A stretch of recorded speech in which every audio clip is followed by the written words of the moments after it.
I'm gonna hit the, okay, we're recording now. Hey, girl. So what the people see, they gonna see how real we are. Girl, put makeup Wait a on. minute, I put on some too. Okay, because you're not gonna have me up in here looking tired. No, I'm tired. Oh, that was loud. I got Okay. my jacket on because it's cold. Okay. All Okay. right.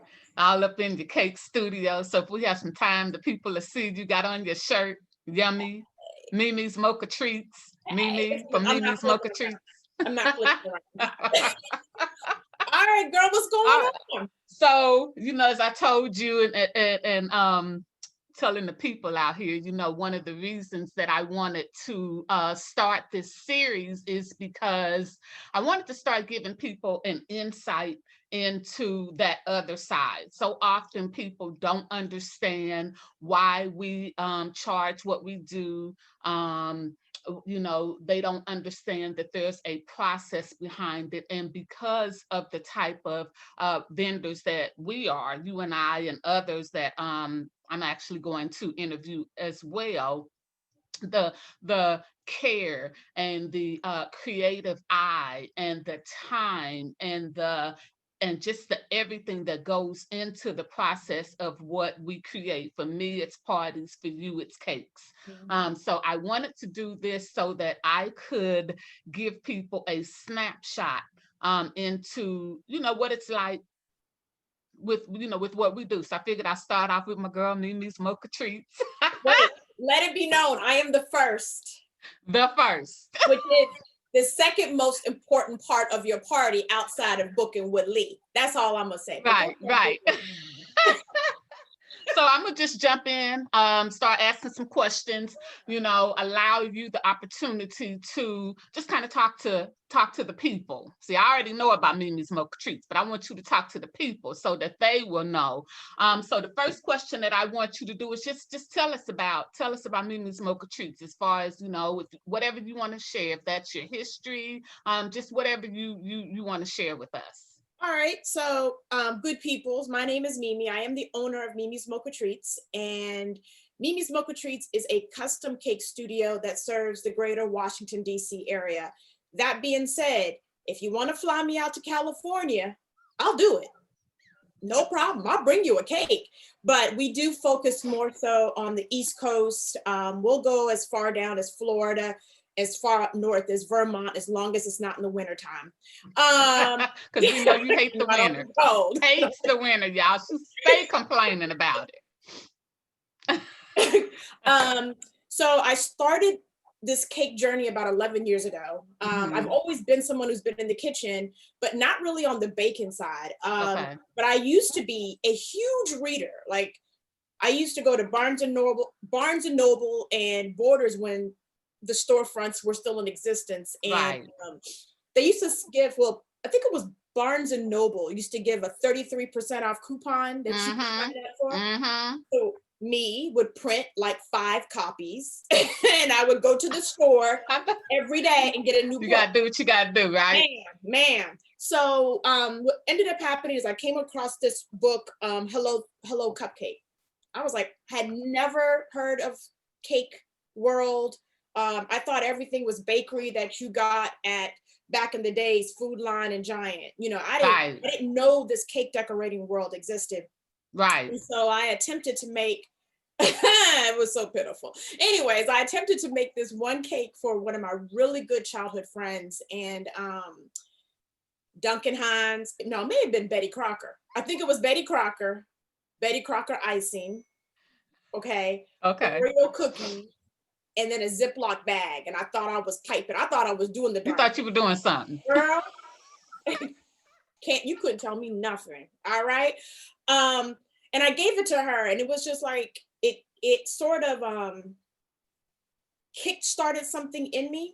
I never thought I was an artistic person, even though I did a few years of architecture at Howard at Howard University, because I just knew I was going to be an architect. Okay. But I've always enjoyed the designing aspect of architecture. Right. So this was just another way for me to do something artistically with something that I liked, which was Right. loves cakes.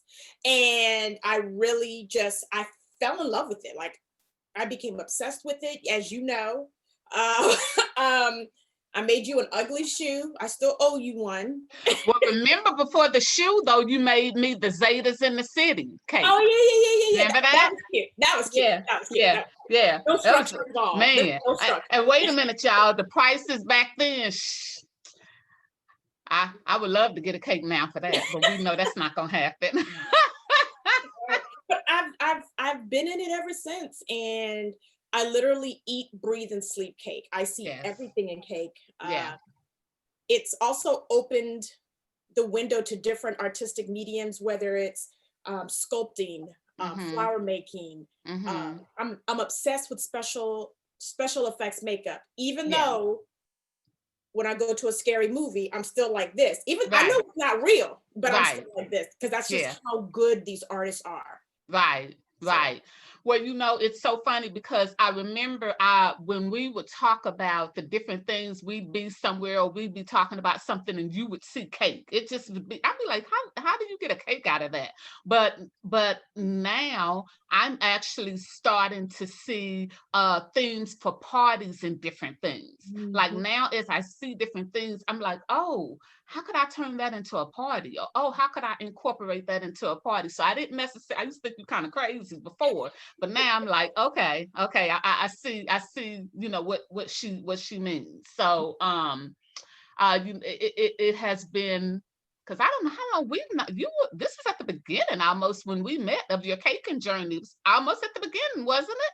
No, I think we used to go to the house parties when you sat in the living room. About 3 years before that. Okay, I said You sat in the living room. You ain't come in the kitchen, but it's okay. Where all the fun was taking place was in the Listen, kitchen. we're gonna stick to the topic at hand, okay? Okay. Right. So next let's talk about the types of clients that you tend to when you're working with your different clients. What's the similarity that you tend to notice, or what types of clients tend to seek you out and that you end up working with? So that's sort of a two-part question. All right. So the first question, the type of clients that I desire or try to seek out are those who really want to do something that's not traditional, not the same old, same old. Right. And unfortunately, those individuals are very few and far between, especially in our area. This area has a certain look that they like. At the end of the day, I can almost say if you lined all our cakes up, I mean, they're basically the same, right? But what I am finding when I am meeting with clients, especially brides, I'm noticing that they are interested in something different. Okay. To a certain degree. All right. So they have spent, and you and I have had these conversations, you know, they're in, you know, wedding magazines, or they watch these shows where there's certain wedding planners and their designs and how they come up with stuff. So in their mind, that's what I'm supposed to get. Right. That's what I want. Right. And then in talking to me, a lot of times, well, not a lot of times, all the time, I always tell them, look, I really want your personality to shine. I want you to see yourself in your cake, especially for weddings. And so you sort of see a twinkle in their eye, right? And they're like, oh, I can do something different. Right. So that's one thing that I'm learning is if you actually give the individuals the opportunity to know that they don't have to do the same old, they jump on it, right? So those are the type of couples or clients that I'm really drawn to, especially the ones that say, hey, I want you to sculpt something. I'm like, hey, I'm all there. Or they want to use color instead of using white, they want to use black, right? Yeah. Because a wedding cake has to be white, you know? Right. Or they want it hot pink. Yeah. I'll give it to you, right? Right. As long as it's done tastefully. Right. Because it's, to me, the cake is all about the client. It's not really about the money. It's not really about making something that's going to go viral. It's about making sure that this client is getting what they want and they're seeing themselves in the overall design. Right. Because one thing I can say about you, we have this discussion all the time. You're not that person. you kind of fight trends. You know, I we hate gotta, it. pull you into trends, kicking and screaming, because that's something that you prefer to. You've always been the person to want to do something different. You don't want to follow the trends. But you mentioned sculpted. Talk a little bit about what that means. What sculpted because so many people don't know what a sculpted cake is.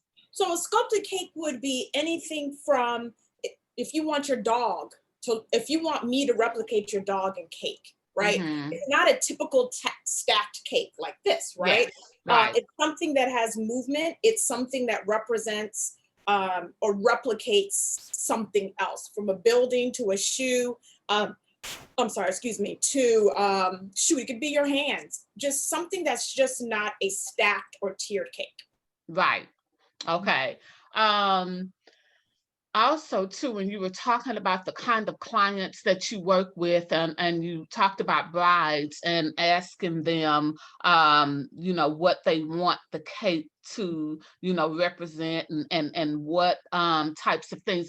Do you find that and I don't know if you would have intimate knowledge of this, but you've been in this industry for a while now. Do you find that other cake artists or decorators are having those same types of conversations with the client when they meet with them? Because I know for me, just some of the conversations that I hear you having with your client, I can't say that I've heard other cake vendors have that conversation with their clients. So to me, that's something that I always thought makes you stand apart from a lot of the cake decorators that I've come in contact with come in contact with. What do you think? What are your thoughts on that?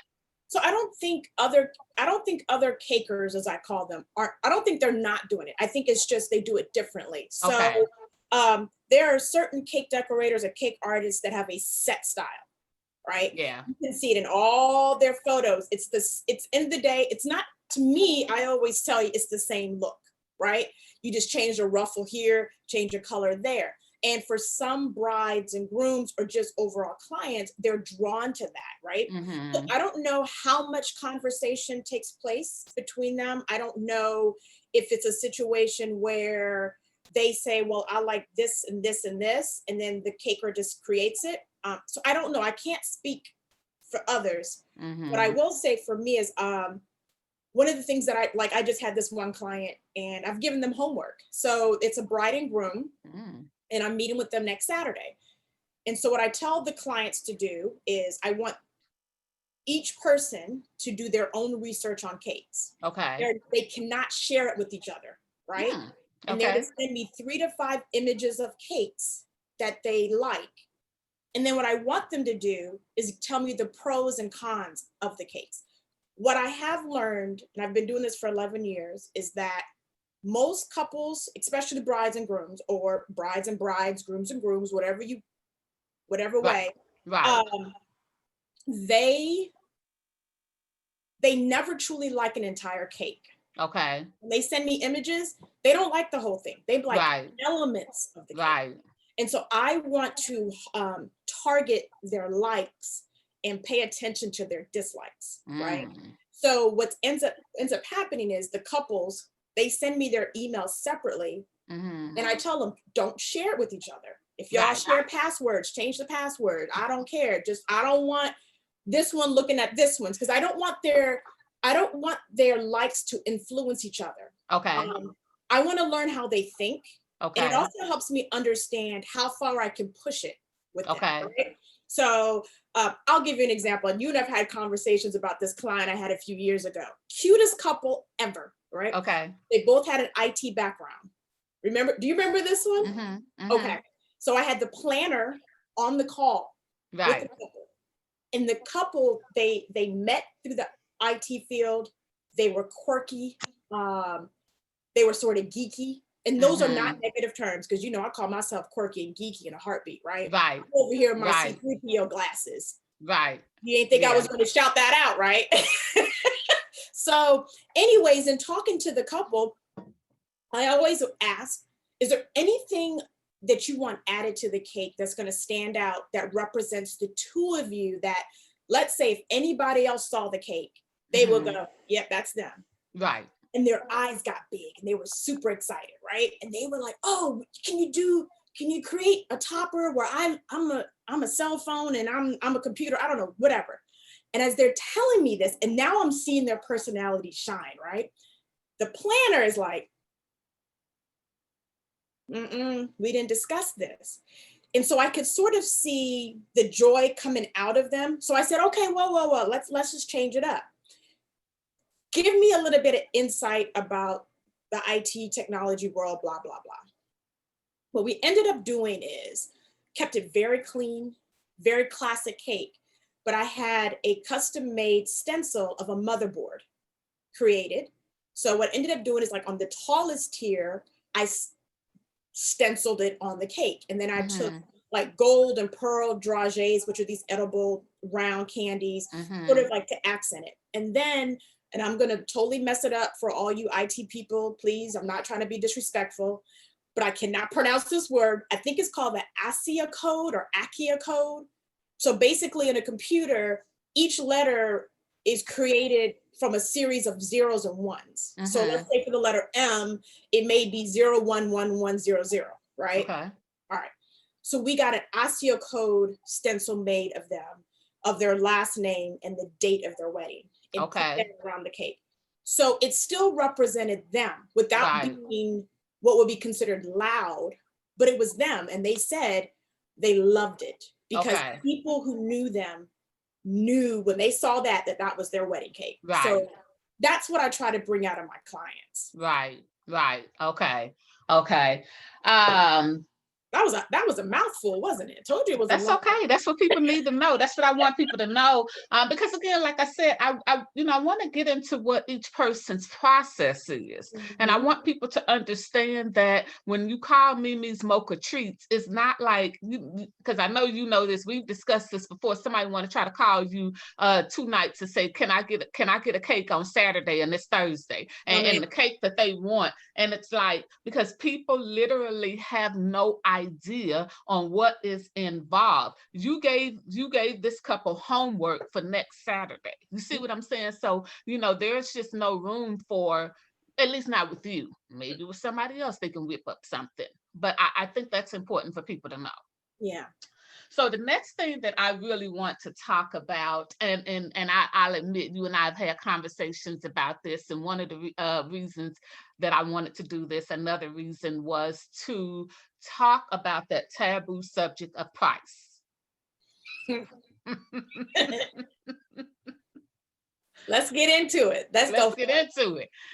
Woo! Okay, so yeah. So I'm going to start here.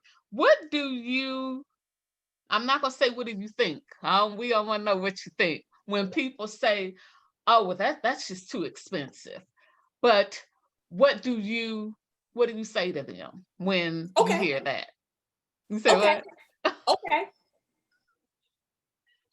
Now, I think when I first started, and I'm going to say this, I think it also depends on where you are in terms of career-wise in your field. Okay. Right?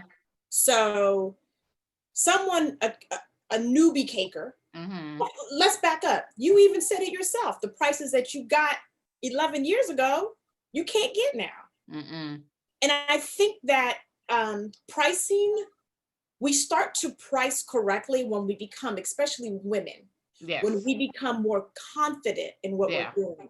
It's a natural thing for female business owners to undercut themselves because as women, we tend to undercut ourselves, especially those if they're mothers and they're like, oh, I can't charge somebody that, they may have kids.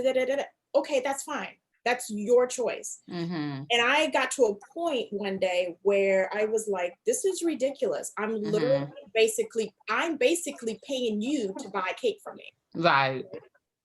And so as my skill sets developed as well, I said, okay, it used to take me, well, if you look at my flowers from 7 years ago, now there's a significant difference. If you look at my shoes, I wish I had that shoe, girl. I wish I had a picture of that doggone shoe. No, I know I have it somewhere. How about I try to find that? Not right now. What you're not going to do is be negative.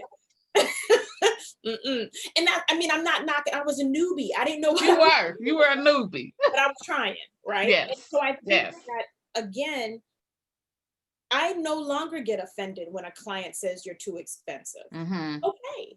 Because I know there are times where I am a consumer and I'm trying to get quotes, and because of sticker shock, because I'm not familiar or I do not understand that industry, I may be like, ooh.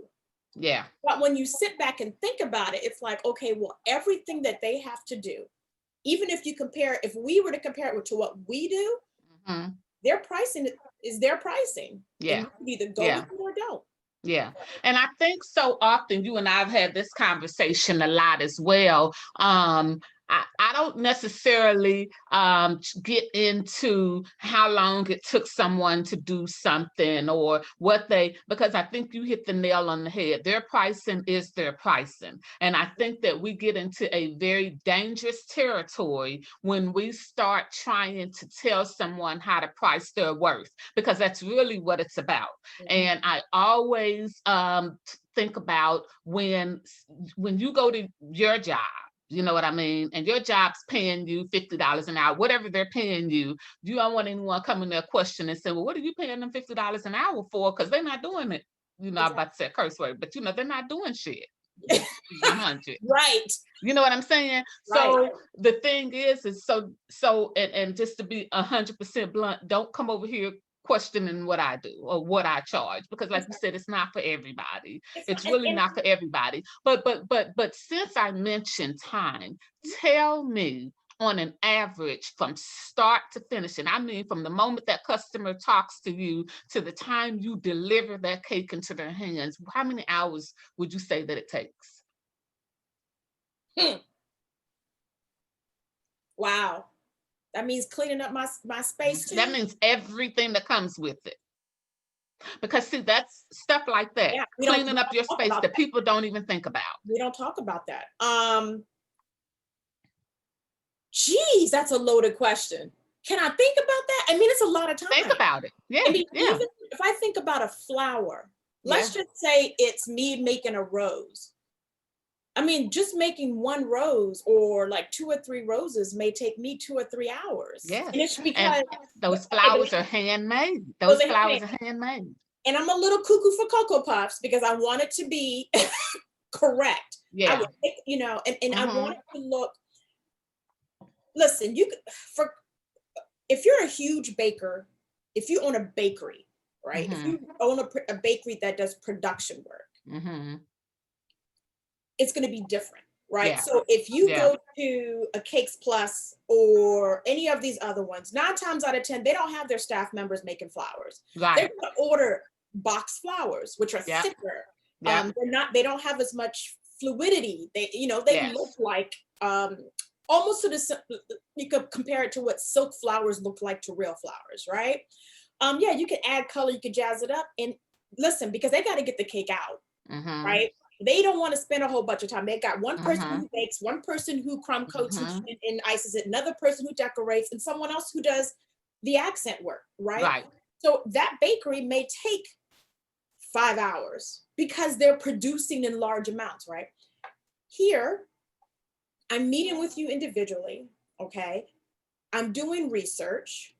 I should have brought my sketchbook is in the other room. Grab it though if it's close to you. I want people to see that. I got pajama pants on, so let me go out like this.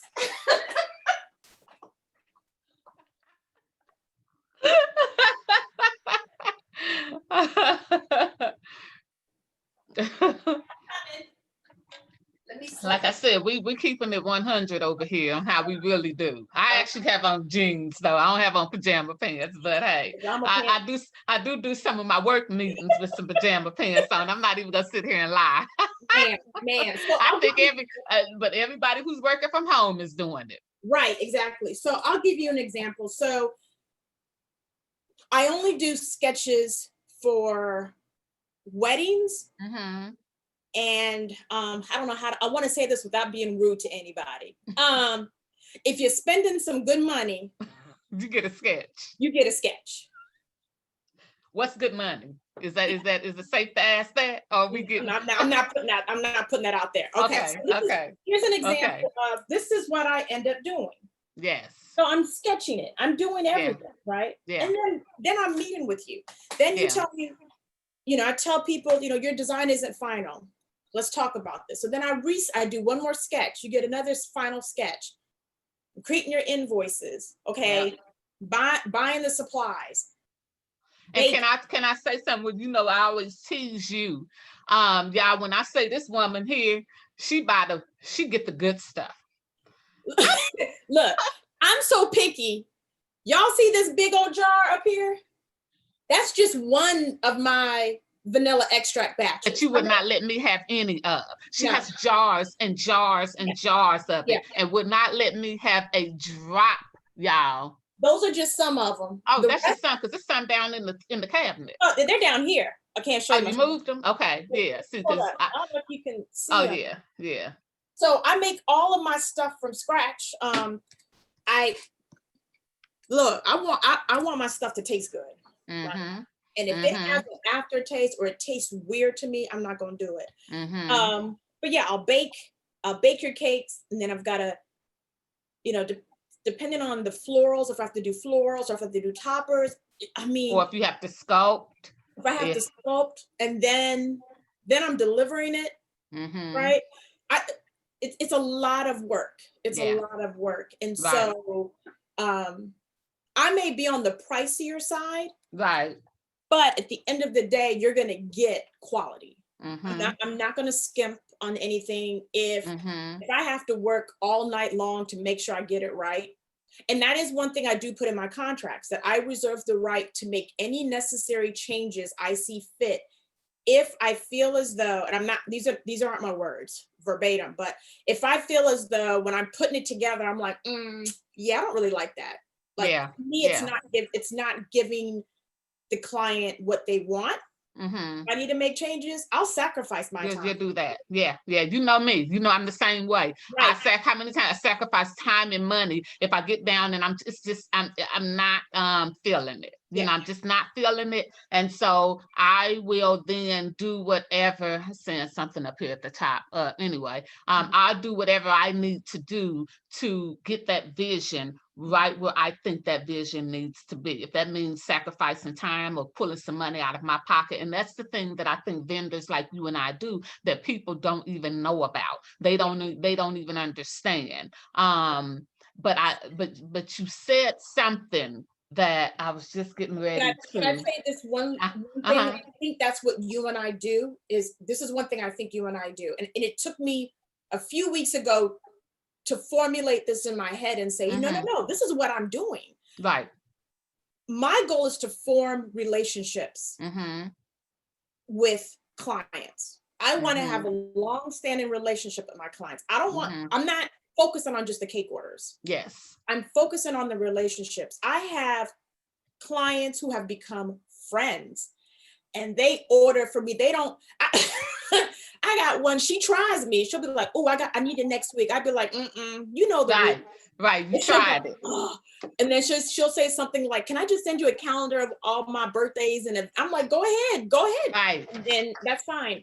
But I think both of us, which is why we are willing to sacrifice our time and money. We lose, right? We may have put down, it's going to take us 15 hours, but we technically work 25, right? Because at the end of the day, we want our clients to almost become family. I want to be there for the wedding day. I want to be there for the baby shower, the first anniversaries, everything. Then when the kids get older for their marriages and their whatever, and I remember, and I think you and I talked about this. I remember Manny telling me one time that he said, Leanne, I can order from you and I can give you the money and I don't have to worry about a thing. He said, because not only am I going to get excellent, not just good, but excellent quality product and work, he said, I know you're going to go above and beyond. So, and I think that that's the thing. And I think that's important when we talk about everything that people are getting for you're typically with someone like me and you and other vendors that I work with, you're rarely ever getting right at what it is. You're getting more, you're getting more. And so I think that that's the important thing for people to understand when they hear the price, is that everything, you're getting the excellent customer service. You're getting, me, I'm one of these people, and I don't think this is anything that you get a bonus for. So I'm not saying this because I think I deserve a bonus or anything, because this is like at minimum, but it's so hard these days to get good customer service. Yeah. That means people responding back to your inquiries within 24 hours. You know how I am. I'm a stickler about that. Stickler. Yeah. Because again, like I tell people, I've worked doing events for companies, University of Maryland, for companies. Anything over 24 hours getting back to a client is unacceptable. That's unacceptable. So I take that practice with me, and I don't take nowhere near that long. But when they work with people like us, they're getting so much more. They're getting so much more, which is one of the reasons why if I have a client that is asking about a cake, or even if they're not a client and just someone mentions to me, I'm like, hey, call Mimi from Mimi's Mocha Treats, because I know that as when I'm referring people out, that's important to me as well. I got to know the person I'm sending you to is not going, because that affects me. I'm like, you just sending me to any old body, huh? So yeah. So one other thing I wanted to talk about is, Cake Wars, right? Was that it? Maybe Cake Wars. We got to talk about that, because so many people saw you on there. So many people know you from that. Talk to me about what that experience was like for you. And now I can speak on it without legal action, right? Yeah, okay. yeah. I mean, can you? Okay, real quick though, before I answer that question, what I do want to say also, I want to sing praises for you, because I don't think you give yourself enough credit for this. Lee, what I respect a lot when it comes to how you handle your business is, yes, you will stay up, and I have literally seen you throw away so much money because you wanted to make sure something was perfect. Yeah. Right. And when I say throw away, I don't want people to think that I'm saying you're wasteful. Yes. But what I'm saying is, you will cut a line, and if that line isn't exact, you will go to the store and buy that same material over again. So you basically cut into your bottom line. Yeah. You're not someone who is going to be like, oh, well, I'll finagle it. Right. And I think because you understand that if it's not right the first time, you're going to foresee issues in the future, but also you don't want to skimp on anything when it comes to your client. So I've always had a high level of respect for you for that. Because I know there's been times I've been like, well, if you don't just go ahead, and you'd be like, yeah. And I'd be like, okay, you're right. I'm like, no one's going to see, man. I'd be like, oh, Lord, child. Okay. But I do want to give you kudos for that, because I think a lot of people, like, I have literally seen you try to make sure that every chair's banner was at the same height, same level. And I'm thinking, no one is going to see that. Oh, yeah. But you see it, right? Yes. And I have OCD, but I don't think I'm as bad as you when it comes to. I think you are. I think, but yours just is specific to cakes. I think it's cakes. Yeah. I do. And I think that is any of us. For someone else, it might be a photography. For someone else, it may be their balloons. For someone else, it may be, whatever it is that you do. If you're a caterer, it's about that plate. It's being plated right. And it's not, because, I've seen some caterers or send out some food with splatter that I know is not supposed to be there, and they just send it out. But then there's some caterers, no, that plate does not go out of this kitchen looking like that. Bring that over here so I can wipe that plate down. So I appreciate that, but I see that in you as well. I see that in you as well. And I know you, and I know we've talked, you've spent many a late nights working on something because you want it to look a certain kind of way. Because I think at the end of the day, as you said to me, yes, I want to make a profit. Who doesn't? I want to have enough money to be able to bring the vision to life. Who doesn't?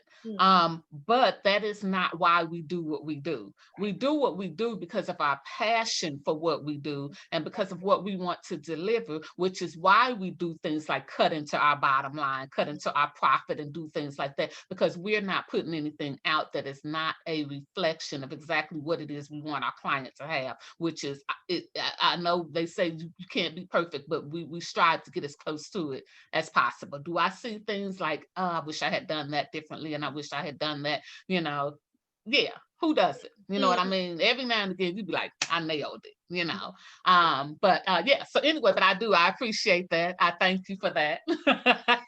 Okay, so Cake Wars, tell us about that before we get up out of here. Okay, so Cake Wars was an experience that I will forever take with me in everything I do. Okay. Cake Wars tested my patience. Cake Wars allowed me to see the areas that what's the term I'm trying to use? Like, that I needed improvement in. Okay. And Cake Wars allowed me to face my fears. Right. So here's a funny thing. Like, everybody thinks I'm a people person, right? You know what I say. I'm not gonna say I hate people. Yeah, I hate people. I'm not, but I do like people, but I don't like I know you. And what do I say? Girl, shut up. You know good and doggone well you like people. I don't like people. I think the correct terminology is I do not like to people. That it's a verb. Yeah. So everybody thinks that I've got this outgoing personality. You could throw me in a room, I'm good to go. Let me tell y'all something right now. When them cameras went on, I was like this. One, it was cold.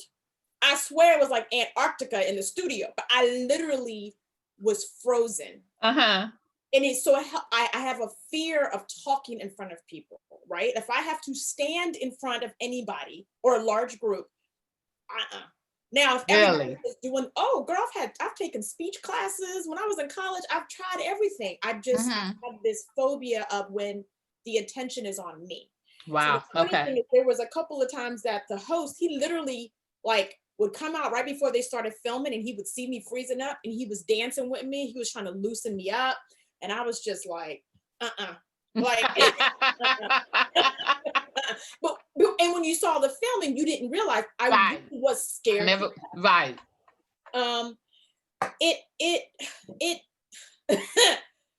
Yeah, Cake Wars was fun. I met some other amazing cake artists. I have formulated relationships with individuals that will definitely last me throughout my career. It allowed my partner Stephanie and I to bond, to get even closer.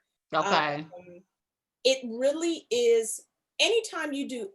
So one of the things that is different about American reality TV and, like, let's say European, is I feel as though American reality TV always wants to throw in drama, right? Unnecessary drama. It's sort of predictable drama, right? Whereas European reality TV shows, I'll just speak for baking shows because that's all I can speak on, right?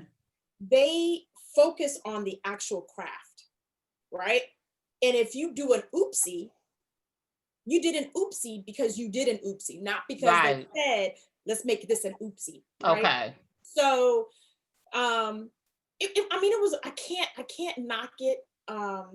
Being chosen was amazing. It was literally a hurry up and wait scenario, which is sort of like, since I'm a military brat, I'm sort of used to that. Yeah. Like, they rush you, and then you don't hear from them. And then all of a sudden, rush. And then, so, that was a little flustering. I think that if there was one thing that I wish I had done differently, is that I wish I hadn't tried to go so big. Because that's what we do. We want to go out there. We want to show you all the whole kit and caboodle. We want to show you everything without realizing that it's production. They're going to stop filming. You're going to have to they're going to stop, start. You can never really get into a good flow. And because I was a nervous wreck, I didn't sleep. Wow. So there was a lot of things that I would have done differently, But because I was in such a daze, I'm gonna be honest, and I told my partner this, there was literally a point that I put everything down and I started backing up, right? I tried to back up to where the coolers were. Now, mind you, I'm the lead. I was about to leave my partner on the stage. I was about to be like, I'm out. I can't, because I was so tired, flustered, disappointed in what I was doing, scared. I couldn't think straight. It was a lot. And it was freezing in that space. I can't emphasize how cold it was in that space. Wow. But I literally had to get my head back and be like, I can't leave my partner out, because I was, okay, excuse the French, I was scared shitless. Right. And I think it was because I didn't want anyone to see me fail. And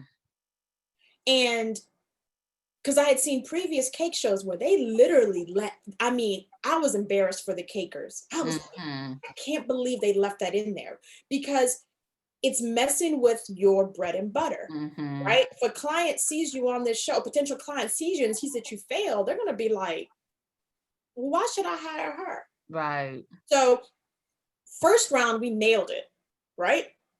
They even said that word that I can't say. Mike TV, that scrum delete, that word, I can't say it, but he said it, right? And I was like, yes, all right. Second round, I made a lot of mistakes. It did not turn out the way I had planned it to turn out. Right. But I learned from it, right? So I will tell you this, I'm a lot faster at making cakes than I was before because of that show. Because being on it, knowing it was timed, knowing that I only had so long to complete a task, I've sort of taken that with me into my everyday cake in life. Awesome. Yeah. Okay. Well, we're done. We're done, girl.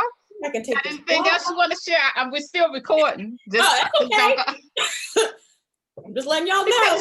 In case you go off on and say, don't pull your bra off on camera. I do want to say this really quick. One of the things that I always tell my clients or potential clients is, please use the opportunity when you meet a potential cake artist or any vendor. Make sure it's someone that you can formulate a relationship with. You don't have to go with this person just because they come highly recommended, right?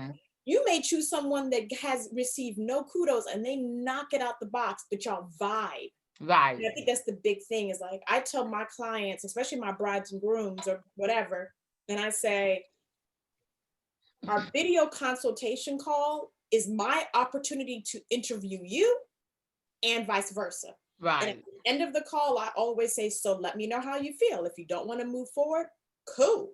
Right. If you want to move forward, let's do this. So you reserve your right as a client to make that decision. Okay. Good stuff. Good stuff. Well, I tell you what, it was great. Like I knew it would be. We'll have to get together if because there's so much we could talk about. It's literally so much that we could talk about. So may talk to you again here shortly. Once I'm gonna come up with something else. We're gonna shake it up. I keep saying we need to have a little what was the show we were supposed to have, Mimi? Coffee and something or another. We're gonna start that up. I'm gonna work on that. But anyway, so I appreciate you. I thank you for taking time. And I know you're gonna go take you a nap. Ma'am, but can I just say this really quickly? Girl, why your eyebrows look good as I need to actually get them done, get them touched up a little bit. But you look quiet, boy. All right, Mimi, thanks a lot. I appreciate it. All right. Bye-bye. All right, bye-bye. Oh, wait. You ain't eating sugar today, are you? I'm not. I have not had no sugar, girl. How about I started to get me a soda earlier and I was like, oh, wait, that got sugar in it. You don't have to tell everybody that. Hey. We're doing the 14-day no sugar. Okay. All right, girl. That's why I'm drinking water. Ugh. I'm so proud of you. Bye. All right, girl. Bye.